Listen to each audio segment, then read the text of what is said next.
What's going on, everybody? Dots Gaming here, and today I'm going to be discussing whether or not I think Swords of Legends Online is worth playing in 2021. Solo is a Chinese MMO that was just recently ported to the West, and in today's video, I'll be giving you guys a little bit of background about the game, discuss the things that I like and the things that I didn't, and whether or not I think the game is worth your time. So Solo is a buy-to-play MMORPG with a non-pay-to-win, cosmetic-only microtransaction shop published by Gameforge. This game also has no subscription model, no Solo Plus, none of that stuff. It's literally just a buy-to-play game with a non-pay-to-win cosmetic-only microtransaction shop, like I said, so very good payment model in my opinion. The game has a vertical progression theme park MMO style with a max level of 37. The game currently has 6 classes on launch with future classes already planned for release, and these classes do adhere to the Holy Trinity. The classes on release are the Reaper, the Spearmaster, Spell Sword, Bard, Summoner, and Berserker. Each class has 2 specs with the ability to easily change and swap between them. Most classes have a DPS spec and then a support spec like a tank or a healer, with the Spell Sword being the only pure damage dealing class with 1 range DPS spec and 1 melee DPS spec. Each class also has multiple viable build paths per spec with a healthy amount of build customization. The game only has 1 race, which is just, human, just people, and 2 factions that influence certain PvP activities at endgame, but you don't choose your faction until later on in the game and are able to change it if you don't like your initial choice.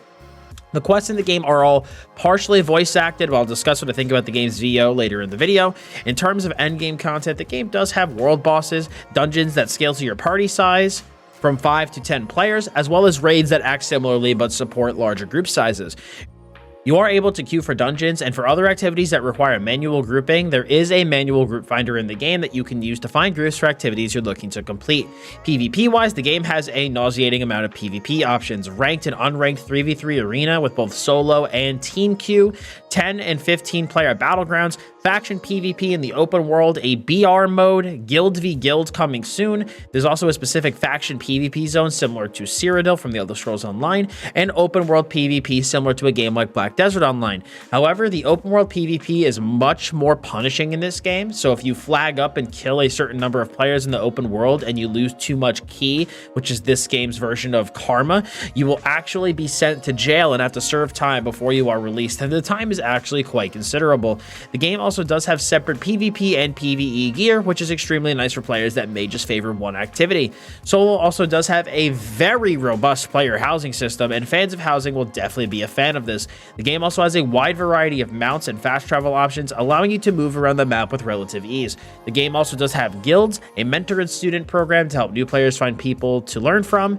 The game also has a central auction house, crafting, and pet systems, and those two are actually very closely tied together in certain instances, what I do find very interesting. But that just cover a little bit about Solo. I just kind of wanted to give you guys a top-down view of the game, so you had a rough idea of what it has to offer and what it includes. But right now, we're going to dive into my pros and cons list. In kicking off the pros, I'd say the leveling process is overall very good for explaining the in-game system. There are a lot of tutorials that will actually reward you with gear as you level up and give you a ton of experience as you level 2. However, I will say if you are experienced in MMOs, this will feel extremely hand-holdy. So just something to keep in mind. Some of the leveling dungeons can be really boring, with bosses just having a lot of health and not really doing very much. And leveling can also feel a bit disjointed, with sometimes running out of main quests to do. But I do have a guide that explains on how to level up on my channel, linked in the description below. But like I said, overall, it's a good process for really explaining things and offering tutorials, but I definitely think the leveling process could still be improved. Another pro is that there's a wide variety of content for both PvP and PvE. This game isn't a purely PvE game or a purely PvP game. You have everything both types of players could want. Like I said, dungeons and raids from earlier, world bosses. Like I mentioned, there's a nauseating amount of PvP modes. There's arena that supports solo queue too, ranked and unranked. There's just a lot of different content to do, and they have a really good release schedule as well for raids, and there will be a lot of upcoming and newly released PvE content as well. So there is really no shortage of endgame content in the game.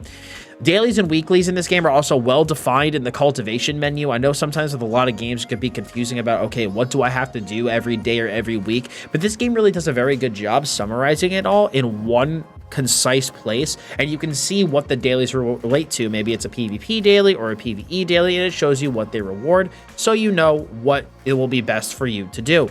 Also in this game, gear is relatively straightforward to acquire. PvP gear you get from the starting PvP tutorial. You get a starting set of PvP gear, and then you just do battlegrounds and arena, and by doing those things you will gain gear. For PvE, you do the PvE tutorial that shows you some basic PvE things, and then you do dungeons. Harder dungeons will give you better gear, and then you do raids, which will give you even better gear. And even though gear is actually obtained through RNG, like, you're not actually, when you do PvE stuff, you're not guaranteed to get certain gear drops, you know, it's kind of RNG. The good thing is that as you feed your pet, you can feed your pet in this game like leftover gear or certain food for the pet, and you generate a resource called Soul Key, and you actually get a different currency called Mysterious Parchments from doing your dailies. You can use the Soul Key and the Parchments to actually craft good endgame PvE gear that will help you fill out the rest of your gear set, which is really, really nice. So as you kind of get gear from doing the PvE activities, you could fill in the missing pieces with crafted gear, which I think is very cool. You also have multiple viable build paths per class. It's not like, for example, like the DPS Spearmaster, right? It's not like you're locked into just one specific build that's BIS and you have to play this and you must do this. There's multiple viable builds per spec per class, which I think is really, really nice because it gives you multiple options. On top of that, there are also other parts of a build besides your talents. You have these things called soul forces and talismans that you can use to augment your gear and give them additional powers. What's really cool is these are also not required for PvP because these do come from PvE dailies. So if you are a PvP only player, it's not like you have to go do PvE to gather these things. You can also, on top of those augmentations for your gear, you could also do gems, which give you stats. These will be used in both PvP and PvE and are acquired from dailies from both activities. You also get flight and a flying mount very early on in the game, which makes traveling around extremely easy. This game also does have enhancement for your gear. So while you're also giving it potential procs with the soul forces, different stats with the talismans and gems, you can also enhance it to just straight up increase the stats. But thankfully, the enhancement in this game, it's not RNG enhancement. You are guaranteed to succeed on all of your enhancements. Gear also does have a typical eye level like you would expect from other games. The enhancements just kind of like another way to boost the gear stats on top of the eye level it already has. Combat in the game is also extremely enjoyable. I really think the game does a very good job at combining that hybrid tab targeting and action combat style. It's really enjoyable. The GCD feels very small. You never feel animation locked. You always feel like you can do things with your character that you want to do. It is extremely fun, and I really, really enjoy it. It feels very, very smooth. And I would also say that overall the game balance is very solid. I am definitely impressed with the balance in the game. You know, obviously MMOs are not typically known to be well balanced, and I'd have to say this is one of the more better balanced games that I've played. It's really solid. Every class can perform well at most activities in the game. It's very, very impressive actually how well the balance is done. Also, changing specs in the game is very easy. You literally just click a button and you can change specs, kind of similar to WoW, but it's actually even easier than that because on top of that, gear is transferable from specs as well because the stats will change. So if you have a set of gear on your character, right? When you are in your DPS spec, theoretically, your gear will have certain stats, but then if you change to your tank spec, some of those secondary stats will actually change as you change specs, which I think is really cool, so you don't have to worry about having 17 sets of gear on your character. Also, certain gear, though, is better for certain specs. You'll see, like, percentages on your character frame, so it'll say, you know, if a certain gear set is 100% for your two specs, that means it's viable for both specs. However, if it's like 100% for one spec and 15% for another, that means that you will be getting very minimal effectiveness for that one set of gear on the 15% spec, obviously, because it's only 15% effective. You also have multiple blueprints for skills, for skill builds, gear, astral essences.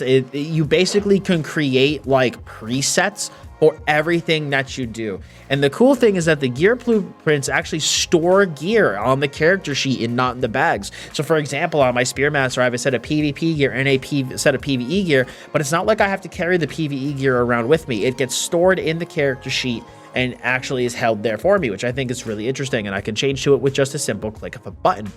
Each class also has a special flavor support ability, which I think is pretty cool. So like, for example, on my Spearmaster, I can summon a little vendor. I know that the Spell Sword has the ability to like place like a cloud down, and within a half hour, wherever you are on the map, you can port back to the cloud. It's really cool. You have these little flavor abilities per class. The monetization model for the game is also insanely consumer friendly. I mean, there's not many games that have buy to play only in a non-pay to win cosmetic only cash shop with no subscription and nothing. And what's really cool is that even though the cosmetic cash shop, it's cosmetic only, like it's not like there aren't any cosmetics that you can earn in the game. There's also still tons of stuff that you can earn by actually playing the game, which I think is fantastic, because a lot of times with these types of games, if the cosmetics are only, are sold in the cash shop and that's the only way that they make money, typically a lot of the stuff in game is really blah, which kind of forces you to buy stuff in the cash shop to not look like, like a level 10 noob, you know what I'm saying? But thankfully, this game still has a ton of great cosmetics still in the game itself.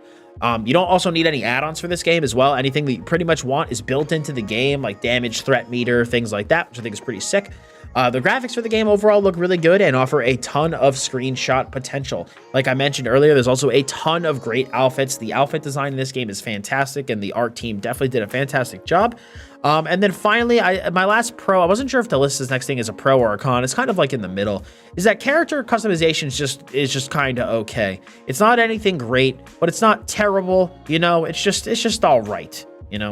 That's really it. It's just very okay. But now that we kind of hit a gray area thing, we are going to move into the cons, because of course every game's got a lot of great stuff about it, but what are the bad things that you need to look out for? So the first con that I have is performance. The performance with the current engine is horrific. Like, you get the FPS in the game is very all over the place. It's very good in certain instances, such as arena or solo instances, but it is terrible in players with in areas with large amount of players or the open world. And whenever you say this to people, they'll tell you, oh, well, just turn off players. There's an option to literally turn off the ability to see players in the open world, which does give you a lot of FPS back. But to me, that is not an acceptable answer for an MMORPG. I shouldn't have to not see the people around me. Like, that's the whole point of an MMO, is that it feels like it's a role-playing game with other people, the massive multiplayer online part of it. Like, by turning off other players and just seeing health bars running around, you're removing the MMO part of the MMORPG, in my opinion. And to me, that's not an acceptable answer to performance. However, with performance being mentioned, they are going to be porting the game to Unreal Engine 4, I believe either at the end of 2021 or sometime in early to mid 2022. So this problem will be solved at some point, because they don't use Unreal Engine currently. They use, I think, the Havoc engine, if I remember correctly. And like I said, they will be doing the Unreal Engine 4 port.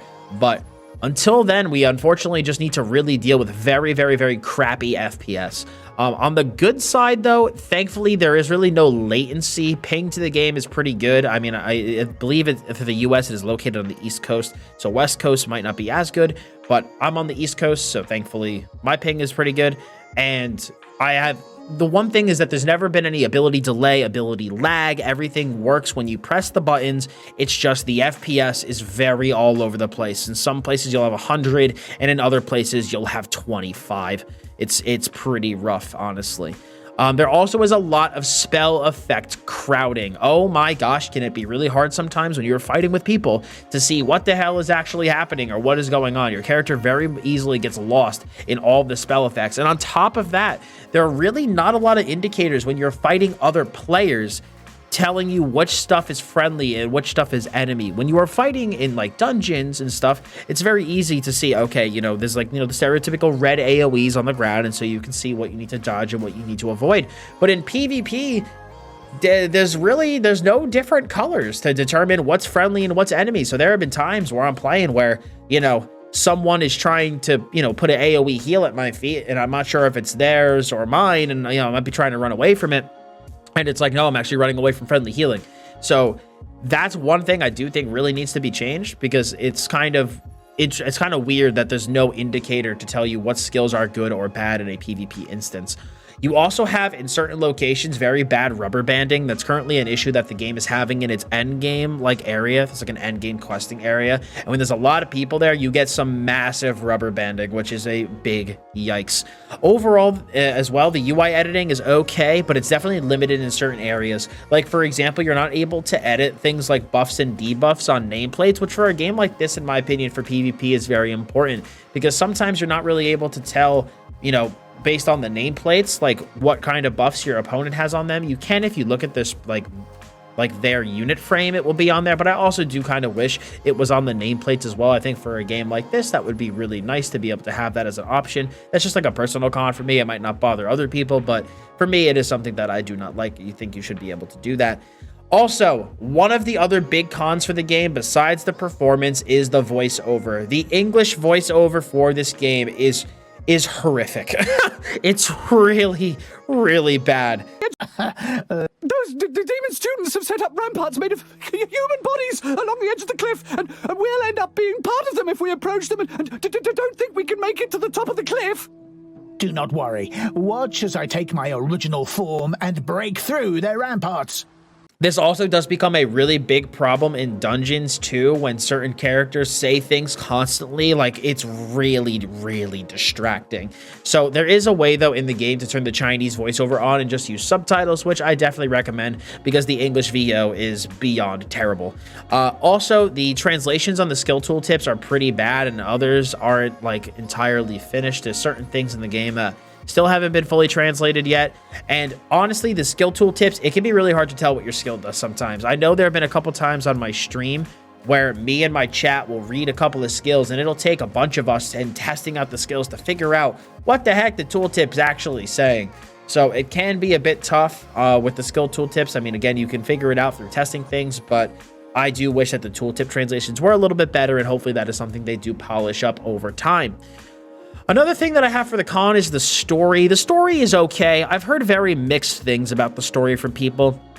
It's based off of a Chinese series, so we in the West are definitely missing quite a bit of backstory, and there's a lot to read if you are actually reading all of the quests. I'll admit, I didn't fully read and do and pay attention to every quest I came across. I've had very, very mixed reactions about the story, so just keep that in mind when you start playing the game. If you're a massive story-driven person, be aware that your mileage may vary, because like I said, very mixed reactions when it comes to the story for the game. And then finally, my last thing that I wanted to mention is the chores with the dailies and the weeklies.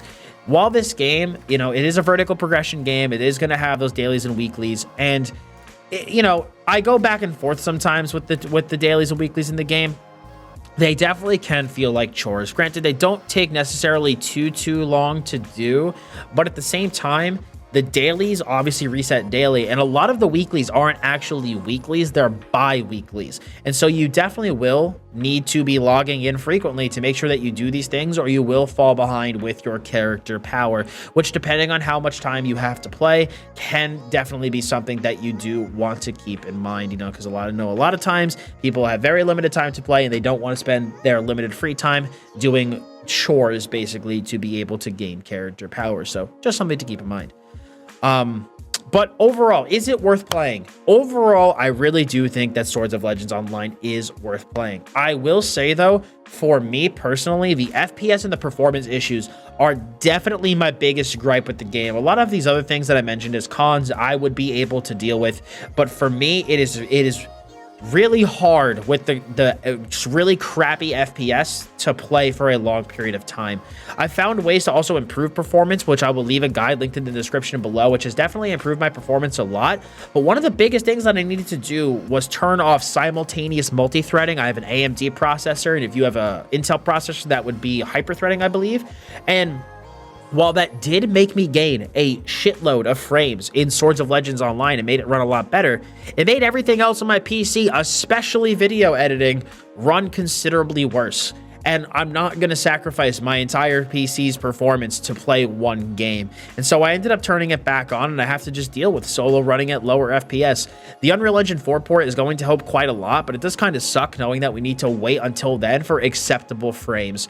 I mean, I know some people are going to run to the comments and say, Dots, the performance is fine. It's just you. But I am telling you guys, people that don't have issues with the performance are the exception and not the rule. More people do have issues than don't. So unless you have like a really super powerful current PC, you'll probably have some problems.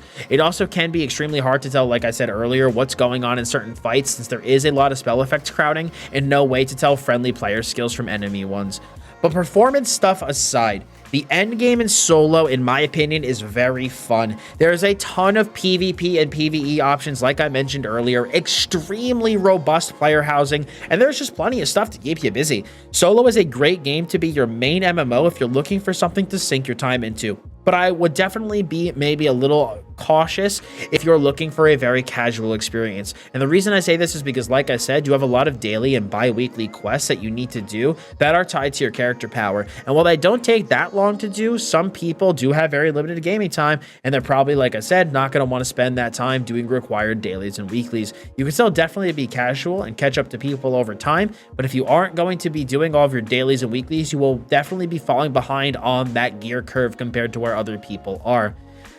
Solo, it doesn't break any barriers, but what it does well in my opinion. Raids and dungeons are fun, instance PvP is solid, although unfortunately the open world is a bit of a laggy mess. And with that being said, it's still yet to be seen if I think this game long term is going to be good enough to take players away from the games that they already have a lot of time invested into. Personally, I think Solo is going to do okay. I think it will have an audience of people that do play it here in the West, but I do personally think it will struggle to retain players until the Unreal Engine 4 port happens. Once that does happen and most of the glaring performance issues are fixed, I personally think you're going to see another influx of players back into the game, and then the game will grow alongside of that, because one of the biggest criticisms I have of the game, and a lot of people that I know are not playing the game, is because of the performance. Already, I've seen so many people say, I will play this game when the Unreal Engine 4 port happens, because until then, it just doesn't run well enough. And so, personally, I think that if the game can kind of hold on until the Unreal Engine 4 port happens, I think you will, like I said, see a nice influx of players into the game, and I think it can be a game that does well here in the West. So overall, I do think it's a game worth giving a shot. You know, I think it is worth the $40, absolutely, and I think it is worth trying despite the problems that it currently has. But guys, that is going to be it for me today. Hopefully you did enjoy this video and found it informative. And if you did, I'd appreciate if you smacked a like on it. Any questions about Swords of Legends Online, feel free to leave them below. And for some solo guides as well as other MMORPG content, please feel free to hit that sub button as well as the bell to keep those notifications on. And guys, if you do want to help support the channel for as little as $1 per month, you can feel free to click the join button below this video to join as a YouTube member, or check out my Patreon, linked in the description below, which I have a very similar structure to as well. Thank you guys for stopping by again today. I do very much appreciate it. As always, I'm Dots Gaming, and I'll see you all in the next one.